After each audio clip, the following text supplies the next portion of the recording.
So the first of Jesus' last words was a word of forgiveness. We talked about that last week. And Jesus said, as he looked down from the cross at the people who were gathered there and those who had put him there, he said, "Father, forgive them, for they do not know what they are doing." The idea is to not only know Jesus forgives, but to know that he forgives me.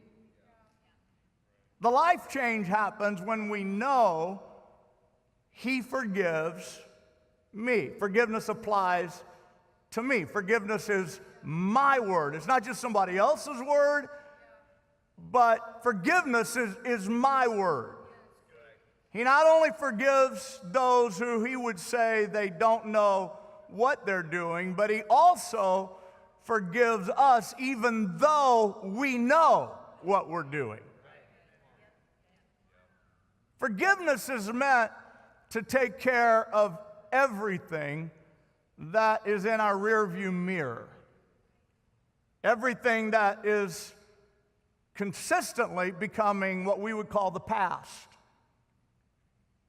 The past is something that you can't do anything about. And the past isn't just something that happened 5 years ago or even 5 months ago. The past is something that happened 5 minutes ago. And when it goes into the past, if you can imagine yourself traveling, on a journey and maybe driving down an interstate, riding down an interstate, and then you go by something and it's behind you. That's what it's like to have something in the past. Everything that is in the past is something you have no power to change. Everything that we regret, everything that we have said and done, everything that dishonored Christ, every personal failure that you would have a tendency to dwell on too much, that would capture your attention, everything that would hinder us from continuing to move forward. When you make forgiveness your word, not just someone else's word, but your word, that word liberates you from dwelling on your past. And it frees you from condemnation, from the personal failure, the moral failure. And then that leads you and leads us to what we call the second mile marker. Mile marker number 2.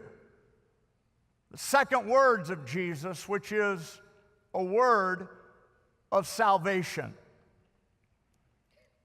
Let me explain this to you, a little bit of background on it. As he hung on the cross between two thieves, on one side is the voice of the skeptic, the cynic, who says something like, if you're who you say you are, then why don't you get us out of here, get us off the cross? How many of you know people still do that a lot today with God? They just kind of come at him like that, Well, God, you this, God, do this for me. And then, they start to bargain with him. And the other criminal rebuked him. And he said to him, look, we deserve to be here, but this man has done nothing wrong. And so he became an ally, a defendant. But then he also went a step further and he became a believer. I don't know what had happened the last few weeks, what he heard about that got him there, but somehow in that moment he was persuaded that this is more than just another man. And he said to Jesus, Jesus, remember me when you come into your kingdom. And then is the words of Jesus. It's mile marker number 2. Jesus answered him, truly I tell you, today you will be with me in paradise. The promise of salvation. And let me just say this to you about this word, salvation.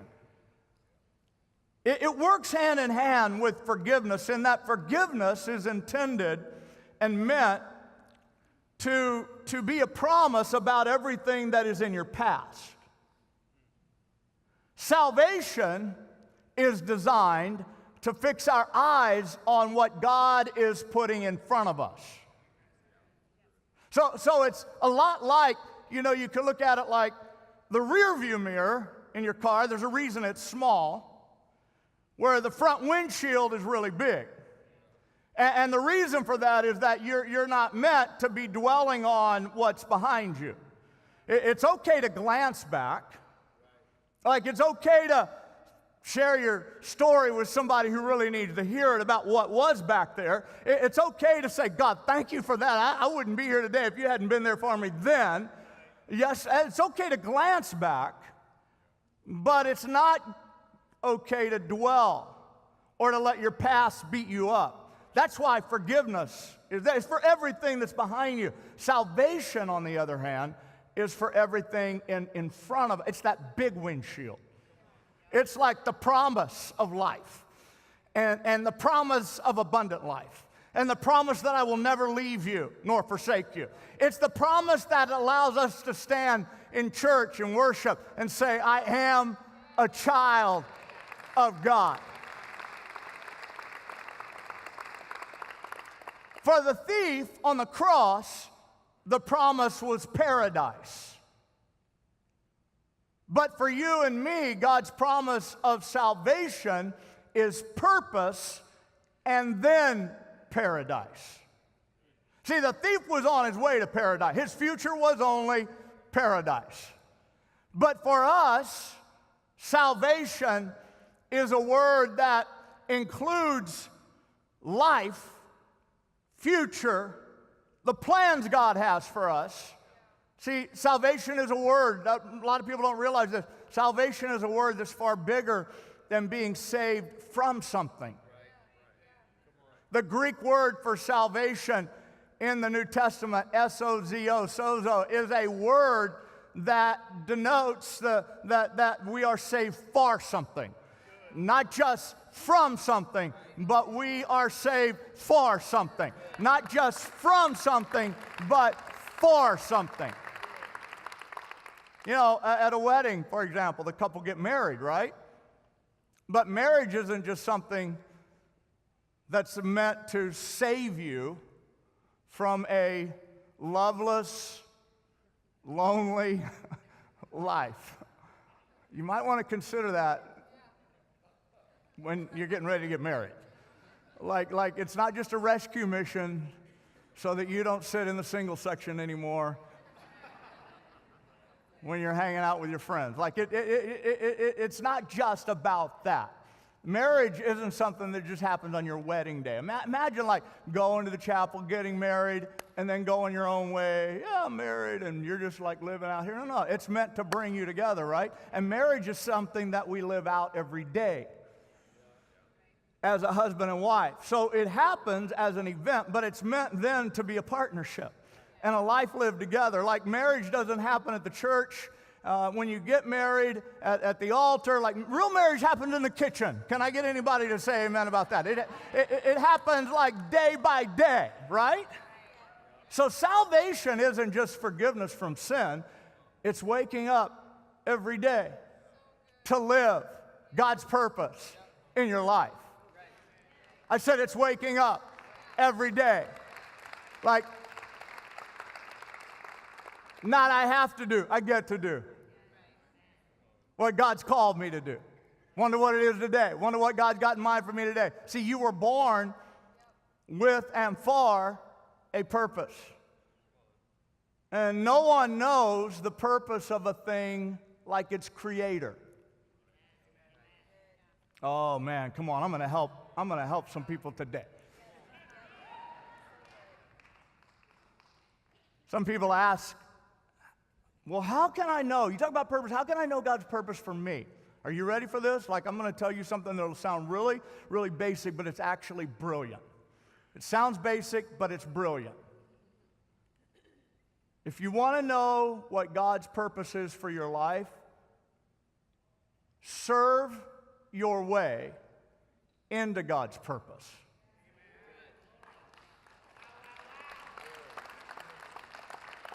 The moment you serve, you will be in His purpose. And then as you are in His purpose, He will move you towards the ultimate places, spaces of serving that are intended for you to occupy.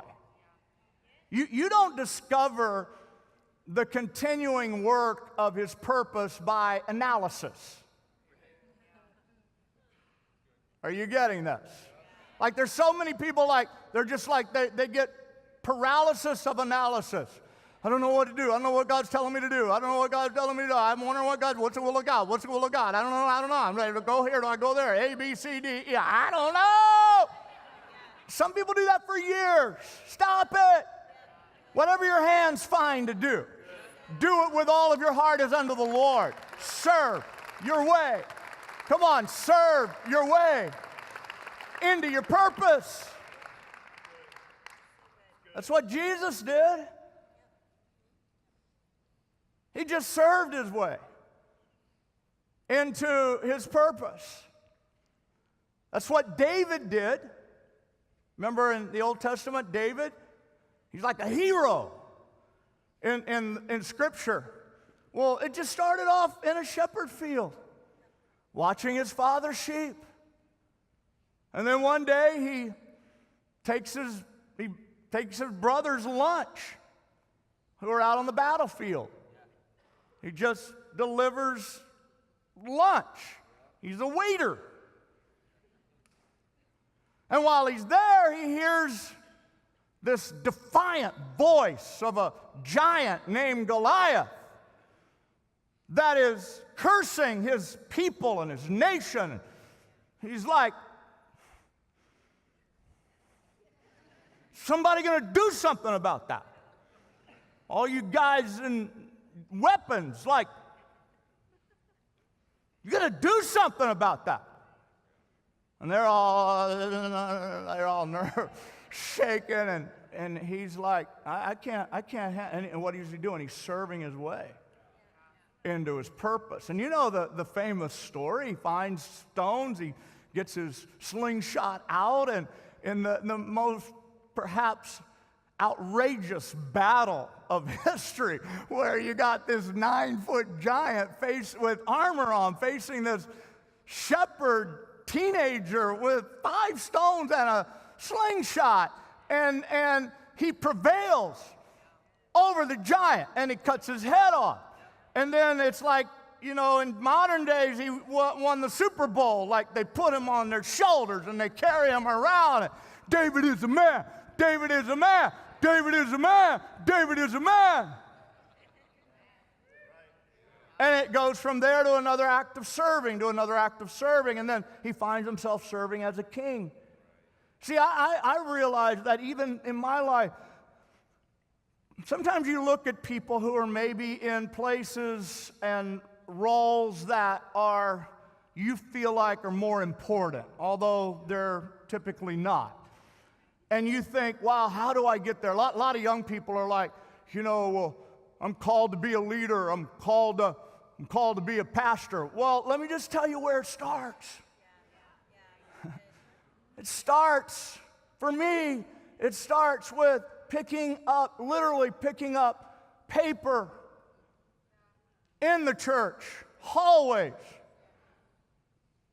having a bus route where I go out in the neighborhood and I load children up and I bring them to church. And I don't do it like thinking, like, someday I'm going to be a pastor. I wasn't even thinking that. I got to do this first. I hate it, but no. I'll serve. Where can I help? What can I do? How can I make a difference in somebody's life? And if you attend Growth Track, if you haven't attended Growth Track, please do.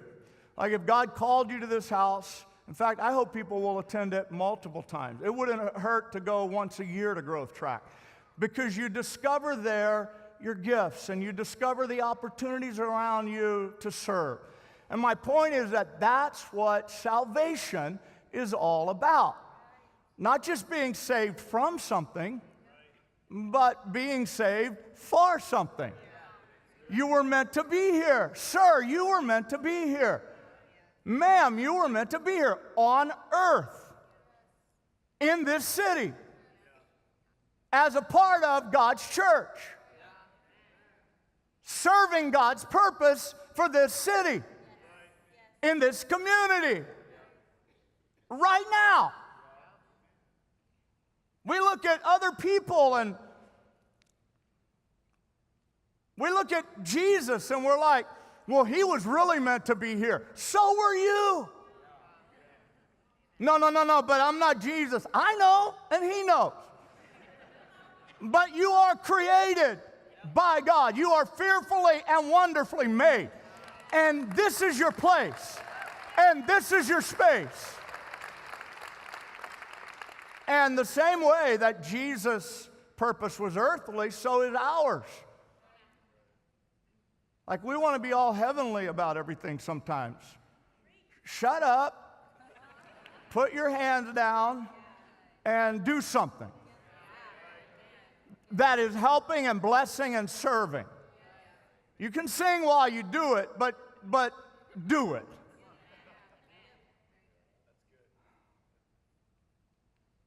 And our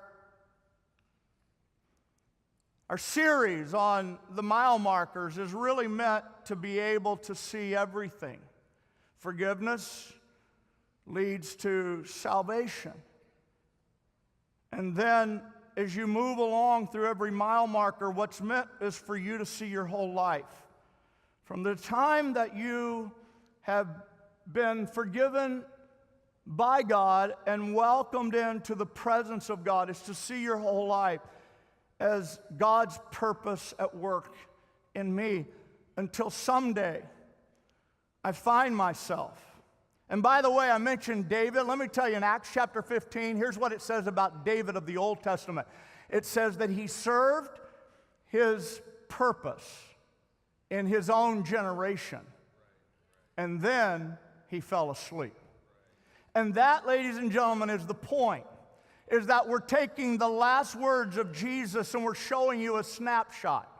And we did a little bit last week when we talked, remember we talked about Cleo and his companion and how they turned after meeting Jesus and they went back to Jerusalem. Why did they go back to Jerusalem? Because of purpose. They realized that purpose was calling them. They couldn't live like they had been living. They weren't supposed to do what they had been doing. They were now answering the call of God in their life. And salvation was supposed to be walked out and lived out from one place to another place until someday, hopefully, we end up in the presence of God and we hear him say, well done. Like, can I just tell you, I know this sounds blasphemous to some of you, but you need to understand that Jesus gets celebrated. Jesus is the Son of God. I get all of that. But you will be someday celebrated in a similar way for your mission as you walk out and you serve the purpose of God as Jesus himself was. You will be celebrated. You will hear, well done, good and faithful. Man, that ought to make somebody happy, somebody thankful. So let me read you a couple of verses here. It says in Philippians 1 and 6, being confident of this, that he who began a good work in you will carry it on to completion.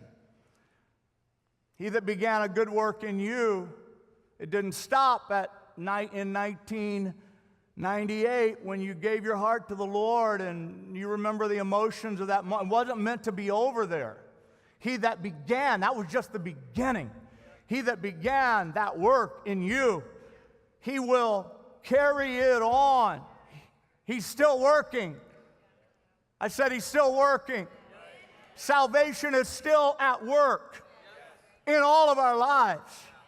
Philippians 2:13 says, for it is God who works in you to will and to act in order to, what?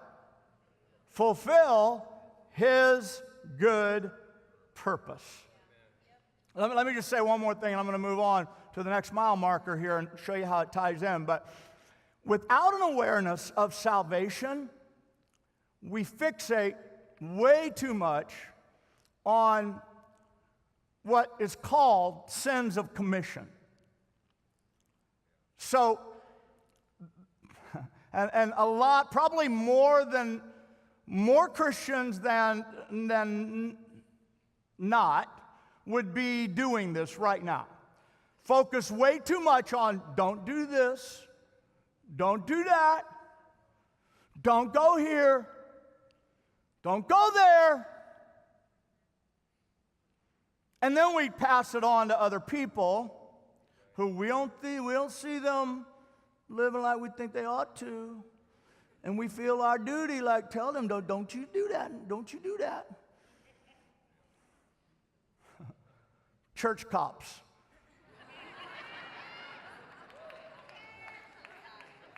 Won't you do that? You shouldn't wear that, girl. You shouldn't be wearing that clothes like that, girl. You are saved, girl. I wonder sometimes the motive when people start correcting people. Like, I don't want to go there right now. But the Bible tells us all to work out our own salvation.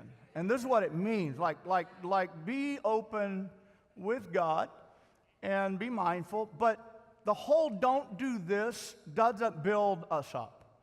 We're not meant to dwell on the sins of commission that we commit, the don't do this mindset. And if you're at Champion Center and you're doing that as part of our church, please stop. Like, we don't need that attitude. We need a lot, encouragement is what it's all about. And lifting one another up and invite people into life groups and small groups. Just let Jesus do what Jesus can do. He does a lot better than us with our attitude of don't do, trying to legislate holiness. Like, you cannot legislate holiness with a don't do attitude. Holiness is something that God gives us that works within us. Okay, so here's the problem with that approach, is that you can do nothing wrong and still do nothing right.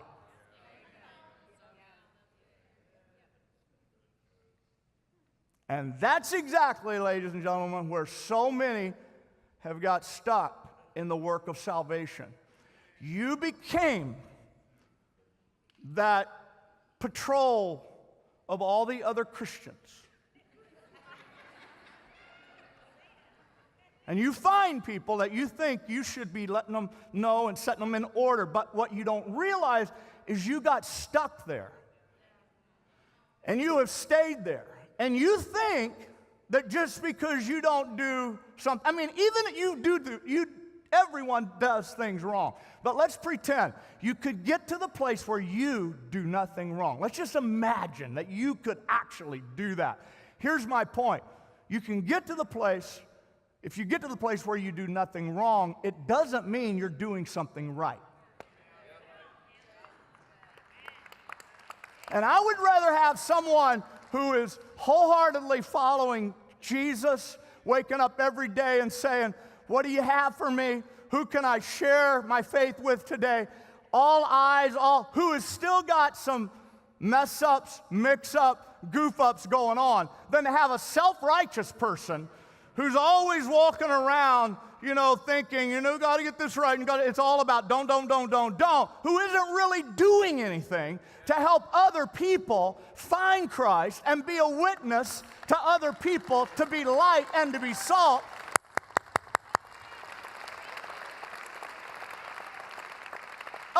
Okay, so I got a mile marker number 3. The third word is a word of relationship. And Jesus spoke this from the cross. He looks out, John 19, and he says, woman, here is your son. And he's talking to John the Beloved, who was the youngest of all the disciples. And then he looks at his own mother, Mary, and he says, woman, here is your son, to Mary. And then he looks at John, and he said, here is your mother. Listen to my last few moments here. The third mile marker is about relationships. And it's an intentional sequence that you first know you are forgiven and that things in your rearview mirror are forgiven in your life by God, never to be remembered against you again. The second mile marker is to realize that you are here on purpose and for purpose, and that your salvation is intended to be worked out every day. Not being saved from something only, but being saved for something. Okay? And then as you do that, something that comes right up next to that is relationships. The cross redefines our family.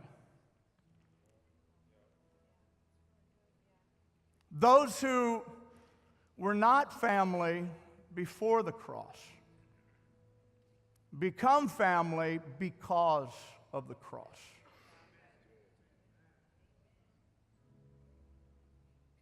Son, behold your mother. Mother, behold your son. It looks a little different maybe in our world today, but what you have to understand and open your heart to is that on this side of the cross, you're being connected to a family that is now based not on the commonality of liking to do a certain sport. I mean, that can happen as well, but not the commonality of having the same last name, natural name, but the commonality of coming to the cross and believing, actually putting your faith in Christ. And that common ground becomes the basis upon which you are brought in to the family. And our decision to follow Jesus, that's the first thing my wife and I, Sheila, had in common, was that decision. That was the first common denominator. And I would just recommend for anyone who's headed into a relationship of that kind, like that, don't try to do it without that common ground.